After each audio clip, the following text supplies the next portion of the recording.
Seja muito bem-vindo ao Papo com Deus. Eu sou o pastor Max e hoje eu e o Wilber aqui, meu parceiro, nós queremos fazer um estudo com você sobre a bênção, a perda da bênção da primogenitura de Esaú para Jacó. Eu sei que você já ouviu esse vídeo, mas olha só como soaria meio estranho nos seus ouvidos se eu dissesse assim, olha, os nossos patriarcas, Wilber, ó, Abraão, Isaac e Esaú. Ficaria meio estranho, porque a gente está acostumado a ouvir das bênçãos dos nossos patriarcas, né? Quem foram os patriarcas do cristianismo, do povo judeu, é o quê?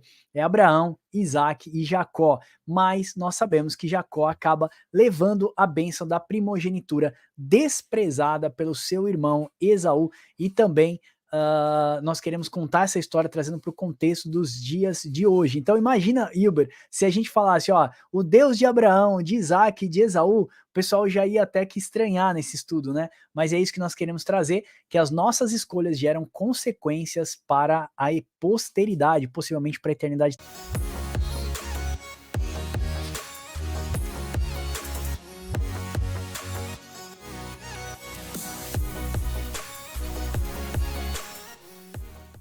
Também. Seja bem-vindo, meu parceiro. Convido o pessoal aí a também se inscrever no nosso canal. Sim, exatamente. Então, se você estiver chegando agora, por favor, se inscreva, deixe seu like, comenta aqui embaixo. E como o Max falou, né? Como seria estranho e dá para piorar ainda, né? Imagina, Deus de Abraão, de Ismael e de Esaú, porque eles eram os primogênitos, os primeiros filhos, né? Mas a gente vai ver que a promessa de Deus não age com os olhos ou a vista humana, né? É algo além desse mundo. Muito bem. E eu quero começar com vocês dizendo que o verso base nosso está em Gênesis 25, tá? Do 29 ao 34. Nós vamos entender lá quando tem a perda da bênção da primogenitura. Esaú, então, ele vem da sua caçada, ele está faminto. Você já conhece a história, nós não vamos abordar a história completa. E aí o seu irmão, então, oferece a perda ou a troca da primogenitura. Seu irmão Jacó, né, oferece por um prato de lentilhas, ali um prato de lentilhas. E aí Esaú acaba aceitando. O que acontece, meus irmãos, o que nós vemos ali é um coração impulsivo, um coração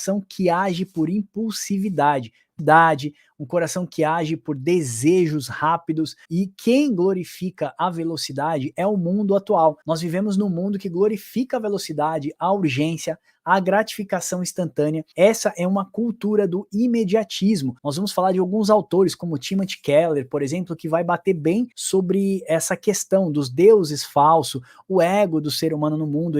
Tem um livro chamado Ego Transformado, do Dr. Timothy Keller, e nós vamos querer tratar isso com você nesse estudo, exatamente isso. Porque o mundo, ele vai te apresentar exatamente isso. Ele vai querer trabalhar com você o imediatismo. Então, nós percebemos que quando Esaú, ele trabalha por impulso, ele acaba abrindo mão de bênçãos que são duradouras para satisfazer eventos momentâneos. O que a gente consegue extrair dessa lição são dois pontos. Primeiro, nós vemos que Esaú, ele tem menosprezo pela bênção da primogenitura, porque ele chega a falar, Wilber, pro seu irmão, ele fala assim, olha, do que me adianta, do que me importa essa primogenitura se eu tô faminto, se eu tô morrendo de fome? Então você percebe ali um menosprezo. Um outro ponto importante que a gente percebe no coração impulsivo é a ingratidão, porque ele acaba trocando aquilo que era de maior, né, da bênção maior que seu pai havia lhe dado, por um prato de lentilhas. Então, assim, nós vemos o menosprezo, nós vemos a ingratidão. Por conta de quê? De um coração impulsivo. Por isso que o nome desse estudo é Domando o Coração Impulsivo. Nós precisamos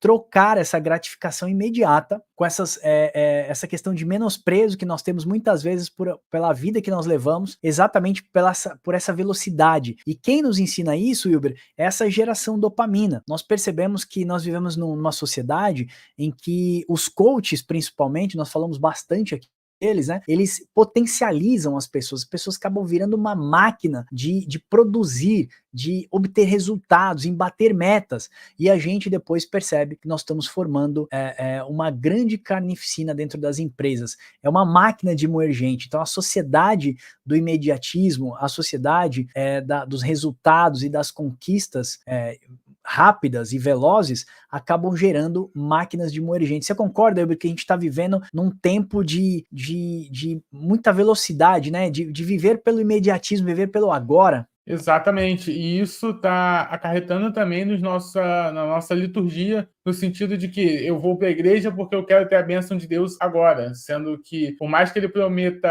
a vida e vida em abundância aqui, mas ele faz uma promessa de que no fim dos tempos, o que vai acontecer? Ele vai nos ressuscitar com um corpo glorificado, e isso é a maior bênção que nós poderíamos ter. Mas a gente quer ter o agora, o imediato. Então, se eu estou no evangelho, eu quero receber a promessa do meu emprego agora, ou eu não quero sofrer agora, porque Cristo falou que vai enxugar todas as minhas lágrimas, então eu quero que enxugue agora, sendo que essa promessa, né, foi feita para restauração plena de todas as coisas. Muito bem, eu quero compartilhar com vocês e dizer que o e-book desse estudo vai ficar disponível para você, deixa eu puxar aqui, vai ficar disponível para você na descrição desse vídeo aqui abaixo, ó, que é exatamente isso que nós estamos falando aqui, deixa eu subir, tá aqui, ó, Domando o Coração Impulsivo, um estudo sobre as nossas consequências, e eu quero dizer para você que você que já nos segue e já está acostumado, né, que nós vamos deixar um link para você aqui na descrição. Se você ainda não nos segue, meus irmãos, tem vários estudos bons lá no site papocomdeus.com.br e também tem estudos lá gratuitos para você se edificar e ser abençoado. Também tem uns e-books lá para você baixar. Deixa eu te falar de alguns casos de perda de bênção de primogenitura, tá? Por pessoas que não conseguiram domar o seu coração. Por exemplo, Rubem, Simeão e Levi também perderam a bênção da primogenitura.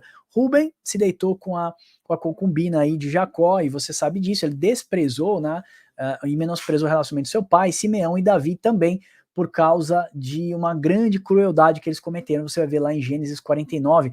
Também tem a troca da bênção da primogenitura de Manassés e Efraim, quando Jacó, que agora se torna José, Deus muda o nome de Jacó para José, ele vai colocar a bênção sobre a cabeça de Manassés, que era o primogênito. Então, naquele momento, o Espírito de Deus o leva a trocar as mãos para abençoar então Efraim. Então, Manassés não recebe a bênção da primogenitura, mas sim Efraim, exatamente porque Efraim significa abençoado, ou significa frutífero, significa próspero. Então, movido pelo Espírito Santo de Deus, aí Jacó, na hora da sua morte, ele inverte a mão e acaba abençoando o seu filho. Irmãos, tem uma importância muito grande a primogenitura. Nós vemos que Cristo é o primogênito, né? Ele é o primogênito de Deus, para que nós pudéssemos também sermos considerados filhos de Deus. Imagina se Jesus, então, menosprezasse a bênção da primogenitura, quando o diabo disse assim, olha, transforma estas pedras em pães. É o mesmo exemplo que aconteceu com Jacó, né, e Esaú, porque você percebe que Esaú volta da caça muito faminto, e aí o que seu irmão fala? Olha, eu tenho um prato aqui de lentilha para você, troca a primogenitura, e ele troca. Olha Jesus, 40 dias sendo tentado no deserto, e aí naquele momento o diabo fala o que para ele, Uber? Transforma essas pedras em pão. Em pão, olha aí, o mesmo prato de lentilha que estava na frente de Esaú, agora estava na frente do Senhor Jesus Cristo, e glória a Deus, porque Jesus não abriu bênção da primogenitura, hoje podemos ser chamados filhos de Deus. O que acontece, Wilber, também, é que a gente percebe que a gente acaba construindo fortalezas para a gente justificar os nossos erros, a nossa impulsividade. Fizemos um estudo aqui chamado Destruindo Fortalezas. Então parece que a gente muitas vezes constrói muralhas, constrói uma fortaleza em torno do nosso pecado, para que a gente possa chamar ele de meu, para que a gente então tenha um pecado à imagem e semelhança dos nossos próprios desejos. Eu fico imaginando, Wilber, quando Deus chega para Adão e ele confronta Adão, ele questiona Adão, ele fala, olha Adão, o que foi que você fez? E Adão então, de primeira, Wilber, já constrói a primeira fortaleza da história, ele fala assim, ó, foi a mulher que tu me deste, olha o coração impulsivo, impulsivo na hora de compartilhar do pecado ali com Eva, mas também impulsivo na hora da resposta. Então parece, Wilber, que a gente acaba construindo aí fortalezas para a gente justificar os nossos erros, não é isso? Exatamente. Dá para perceber então que ao você sair da presença de Deus, ao você sair da presença do Senhor, você começa a fazer o quê? Construir as suas próprias narrativas e tentar se tornar autossuficiente. E você vai justificar não o seu erro, mas o erro ao próximo. Então a culpa não é minha, a culpa é da mulher que você me deu. A culpa, aí a mulher vai falar, a culpa não foi minha, a culpa é da serpente que você deixou que esteja aqui, porque você é todo poderoso, podia acabar. Então vai tendo uma transferência de culpa e não tem o perdão, não tem a restauração verdadeira, que é o que Deus espera. Verdade, verdade. Pessoal, nós somos pastores de casais, nós ministramos aula para casais. Inclusive, fica ligado, o Papo com Deus está montando uma plataforma, vai sair um curso para casais cristãos, curso para pastores lecionar na sua igreja de casais cristãos, incrível, a apostila tá maravilhosa, além da didática que é super prática, nós temos também aula de dinâmicas para casais, que é o que deixa mais engraçado, e a gente acaba aprendendo com esse ambiente acolhedor, e a apostila tá maravilhosa, o curso deve estar saindo nos próximos 30 dias, então fica ligado. Gilbert, tem um livro do Gary Chapman que fez muito sucesso e ainda faz nos nossos dias, chamado As 5 Linguagens do Amor. Então vai falar que lá você precisa da palavra de sabedoria, tem pessoas que precisam receber presente, tem pessoas que têm um tempo de qualidade, e assim sucessivamente.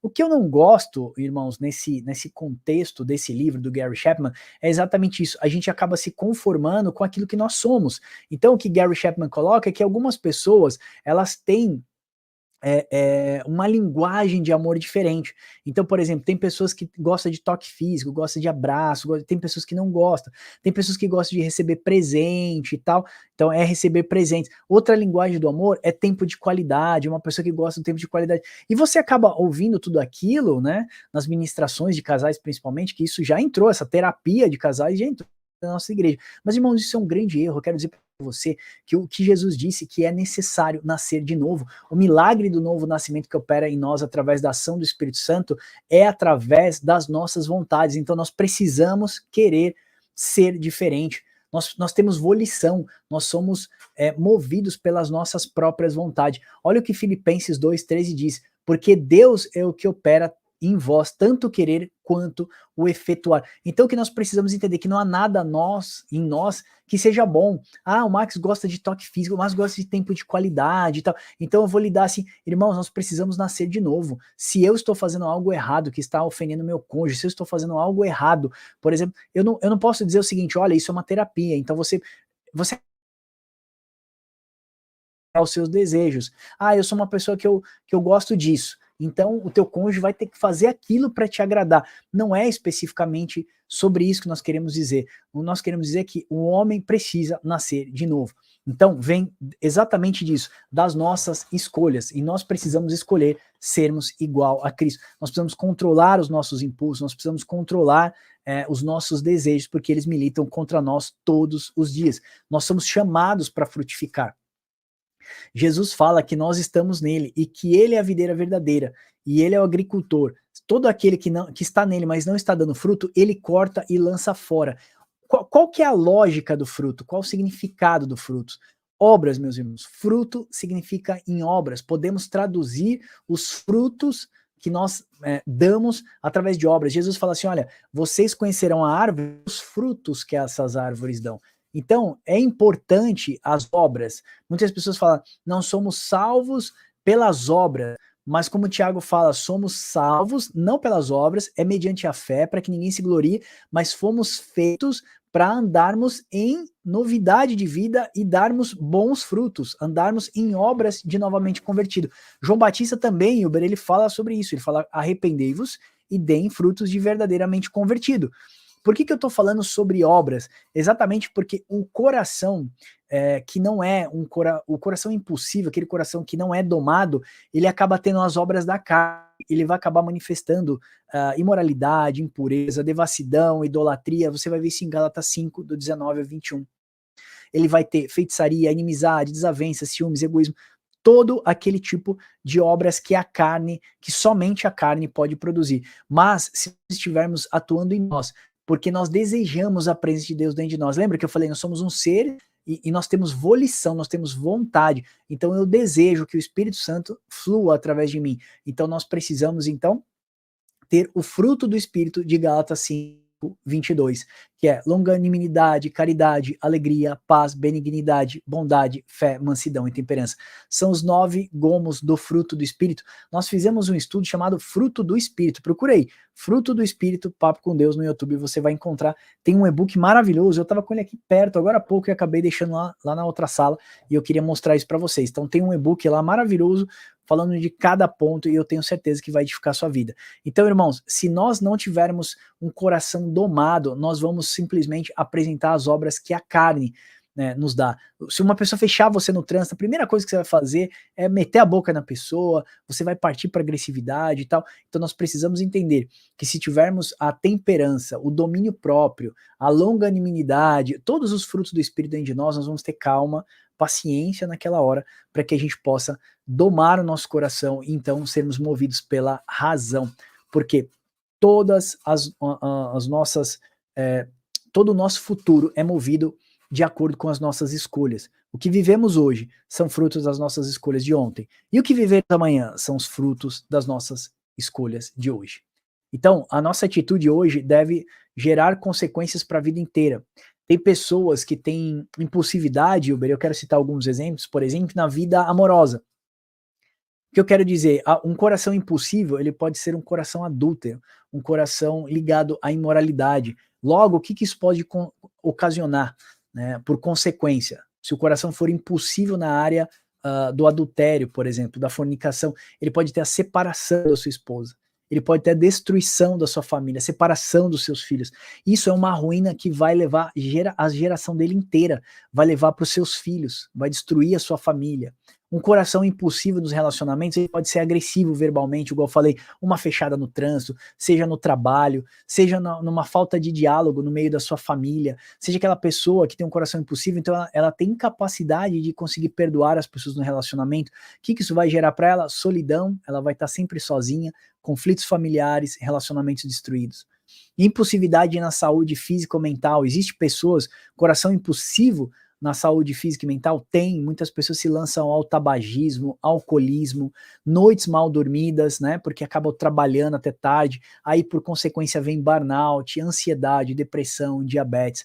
Olha, tudo isso, irmãos, é de um coração impulsivo. Por isso que a Bíblia fala que aquilo que vem à nossa mente não pode deixar cair no nosso coração.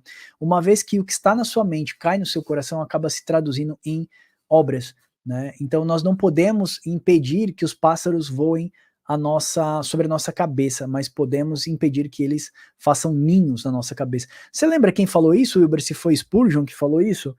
Eu não lembro de Não cabeça. lembro dessa Eu frase. não lembro. Mas tem um teólogo que fala sobre isso. Ele fala: não podemos impedir que os pássaros voem sobre a nossa cabeça.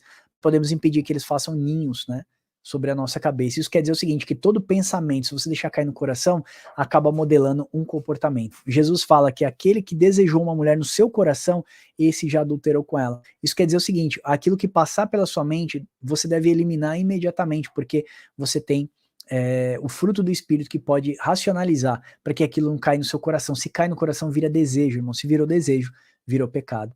Impulsividade espiritual também, as pessoas que por poucas coisas acabam se afastando de Deus, acabam ignorando o Espírito Santo e por consequência acaba vindo o esfriamento da fé, afastamento de Deus e morte espiritual. Tudo isso que a gente está falando parece óbvio, mas teve um certo teólogo, um certo filósofo que disse o seguinte: o óbvio também precisa ser dito. Concorda, Hilber? Exatamente, exatamente. E um ponto que sintetiza bem o que você está falando, né? E do seguir o desejo do coração, e o primogênito que cai por seguir esse desejo é o exemplo de Gênesis 4, no qual você tem Caim e Abel, né? Caim é o primogênito, você vai ver na narrativa diversas vezes, Deus chama a expressão seu irmão Abel, mostrando justamente que Abel era o irmão mais novo de Caim, ou seja, a primogenitura estava em Caim, porém ele segue o desejo do seu coração de tentar ofertar uma coisa boa ao Senhor e não é aceito, e aí ele age com ira, né, com maldade, com iniquidade, e ele não consegue domar o que Deus fala, doma os seus desejos, seu desejo é contra ti, cabe você dominá-lo. Ele não consegue dominar e ele acaba assassinando o seu irmão. Então você vê de novo aí o primogênito fazendo o quê? Não recebendo a oferta de Deus e ele indo para trás do menor, né? E aí vai sintetizar o que Paulo fala em Romanos 9:12, que ele vai usar o exemplo de Jacó e Esaú, que vai falar que o maior servirá ao menor. Ou seja, você vê a ruptura, né? Você vê a inversão da primogenitura. Verdade. Gênesis 4:7, Deus alerta Caim antes do pecado. Fala: olha, Caim, cuidado, né? O seu pecado, o seu desejo será contra ti, mas a ti cabe dominá-lo. Deus já está dizendo que era para ele segurar a onda do coração dele, domar o coração dele, senão aquilo reverteria contra ele. Olha só, Esaú buscou a satisfação imediata na comida, mas a verdadeira satisfação encontra-se em Deus, ou seja, Esaú queria uma gratificação rápida. Isso é símbolo dessa geração, né? Que ela quer o resultado, mas não está envolvido com o processo. Muitas pessoas querem ter um relógio, mas não querem trabalhar para ter o relógio, então ela vai lá e rouba. Muitas pessoas querem ter alguma coisa, mas não está envolvido com o processo. O processo é o tempo, irmãos. Para alguns, o tempo de ir do ponto A ao B demora 1 ano, para outros demora 2 anos, para outros demoram 3 anos. Isso chama-se de processo. O processo, ele é tão importante quanto o resultado final. John Piper, em seu livro, Em Busca de Deus, ele vai nos ensinar a satisfazer a satisfação absoluta pela presença de Deus. Esse livro é incrível, se você puder ler, compre esse livro, Em Busca de Deus, de John Piper, um dos maiores teólogos da nossa geração. Ele vai explicar exatamente isso. Ele vai nos mostrar a sermos satisfeitos pela presença de Deus, por aquilo que o Senhor tem para nossas vidas. Nós podemos ver também que, eu falei para vocês, né, que hoje em dia os coaches modernos, ou que a nossa geração ensina pra gente, é uma máquina de produção em massa, né? Uma busca impulsiva pelo sucesso faz muitas empresas, máquinas de moer gente. Essa é a cultura do imediatismo, da impulsividade, e ela vai estar presente em diversas áreas, seja da beleza, seja do sucesso financeiro. Eu estava assistindo um programa com a Vanessa ontem, as pessoas querem ter uma beleza financeira, uma beleza de rosto, né, estereótipo, aquele rosto instagramável, aquele corpo instagramável, acabam mutilando os seus corpos, e a gente consegue entender, segundo Timothy Keller, ele tem o seu livro, ele vai nos ensinar a andarmos contra a corrente da cultura do imediatismo. Nós vamos entender, na verdade, que precisamos descansar em Deus para dessas soluções rápidas que nós queremos, descansar em Deus, para que sim, no seu tempo, Deus nos dê todas as coisas, ok? A conclusão desse estudo, irmãos, que eu quero fazer com vocês, é que a história de Esaú, ela é um alerta atemporal sobre os perigos e a impulsividade que o nosso coração, né, tenta nos tragar, nos puxar para as velocidades, para os desejos do nosso dia a dia. Então, que a gente possa aprender com esses erros de Esaú, erro, como nós falamos aqui, de Caim, né, que matou Abel, erro, por exemplo, de Adão, tantos outros erros que nós vemos na Bíblia, e o Senhor deixou lá para que isso servisse para a gente de balizadores, né? Então, que as nossas decisões sejam guiadas pela sabedoria divina, para que venhamos a nos arrepender das escolhas, para que a gente não se venha a se arrepender das escolhas precipitada, mas olhando para os frutos de uma vida bem vivida, obediente e na dependência do Senhor, a gente possa então se fazer satisfeito na nossa família, no nosso emprego, né, na nossa casa, no nosso cônjuge, em todos os relacionamentos. Nós precisamos ter um coração equilibrado, um coração dominado, né, domado, nós colocamos, pelo fruto do Espírito. Se Deus viver em nós, se nós morrermos todos os dias para nós mesmos, teremos um coração, então, domado na presença do Senhor. Sempre falamos aqui, né? Precisamos olhar para a cruz, levantar de manhã cedo, olhar e falar, estou crucificado. Se estou crucificado com Cristo, então está tudo sob controle. Mas o dia que você acorda e olha que você não está naquela cruz, irmão, volte correndo, crucifique-se a si mesmo, para que o Senhor Jesus possa viver dentro de você. Hilber, só consideração final, meu parceiro. Isso é o viver no Espírito, né? E Deus, ele nos chama para viver essa vida, né? Essa nova vida, essa vida regenerada, essa vida longe dos nossos desejos carnais, como Paulo vai falar lá em Filipenses, né? Na carne eu poderia me gloriar mais do que vocês, sendo eu judeu, da tribo de Benjamim, circuncidado ao 8º dia, pela lei irrepreensível, fariseu dos fariseus, ele joga tudo isso por perda para viver a novidade de vida que Cristo quis que ele vivesse, e aí ele se tornou o apóstolo dos gentios, e nós já sabemos a história, né? Então, o chamado do cristão é esse. Você viver em novidade de vida, restaurado pelo Espírito Santo, e agora não vivendo mais você, mas Cristo vivendo em você, e você faz as suas obras, você vive por isso, por esse Espírito, por essa presença de Deus na sua vida. Muito bem, eu quero dizer para você que esse e-book aqui que nós acabamos de fazer esse estudo para você vai estar disponível lá no nosso site, no link aqui abaixo, né, para você clicar e pegar, e também na primeira descrição, primeiro comentário fixo desse vídeo. Olha só, no final eu fiz uma coisa muito legal, porque a gente vai fazer um trabalho hoje com casais, chama-se Dinâmica Freio de Mão na Comunicação. O que é dinâmica do freio de mão? É muito legal, você vai desenhar um freio de mão, é muito bacana o trabalho, e aí de um lado você vai colocar os gatilhos que fazem você soltar esse freio de mão. Então pode ser uma ação da sua esposa, por exemplo, um freio de mão aqui que me deixa maluco, quando ela fala assim, olha, você, nananã, ela fala alguma coisa do passado que eu já venci, que eu sei que eu já venci faz 1, 2, 3 anos, ela fala de alguma atitude minha do passado, mas você é assim. Eu falo, opa, peraí, eu era assim. E aí eu solto o meu freio de mão, Wilber, aí eu fico nervoso e falo, então eu vou voltar a ser assim, você vai ver lá, não, eu falei, então eu vou voltar a ser assim, ou seja, eu solto o freio de mão. Então quais são os gatilhos que faz você soltar o freio de mão? Aí você tem que escrever 3 gatilhos, marido e a mulher, muito legal. E também quais são as 3 atitudes que ajudam você a acionar o freio de mão. Então quando a minha esposa fala e eu fico, primeiro gatilho, primeira atitude, eu calmo, respiro. Segundo, Uber, conta até 3. Terceiro, Uber, eu vou pro banheiro me recompor para não me perder. E no quarto eu falo, amor, vamos discutir isso mais tarde. Nananã. E aí vai, você depois faz um café, senta e vocês batem um papo. Então isso é muito legal, tá? Então tem essa dinâmica aqui para você fazer pessoalmente ou uma dinâmica para casais, está no final desse e-book, eu vou deixar ele disponível na descrição desse vídeo. Olha só, deixa eu falar algumas coisas bem legais para você. Lá no nosso site tem uma coisa chamada Café e Teologia. Você vai receber no conforto da sua casa estudos bíblicos também com e-books e materiais, artigos da Academia de Teologia que o Wilber temos cursado e a gente está compartilhando isso gratuito. Então você vai lá, cadastra o seu e-mail, você vai passar a receber os nossos conteúdos gratuitos. Lá no nosso site papocomdeus.com.br já tem mais de 80 estudos bíblicos que eu e o Wilber colocamos, tá? Para você ir lá, ler e se edificar e compartilhar nas suas mídias sociais. Também deixamos lá 2 e-books disponíveis, você cadastra o seu e-mail lá e recebe os e-books disponíveis. E na descrição desse vídeo nós vamos deixar aqui algum conteúdo. Deseja nos abençoar? Nós temos trabalhos missionários no Brasil, na África, em Portugal, em alguns países também. Nós precisamos vender as nossas revistas para a gente poder continuar sendo edificante para a Igreja de Cristo. Então considere comprar as nossas revistas. Lá no nosso site tem os links, papocomdeus.com.br/revista, você pode acessar direto as revistas.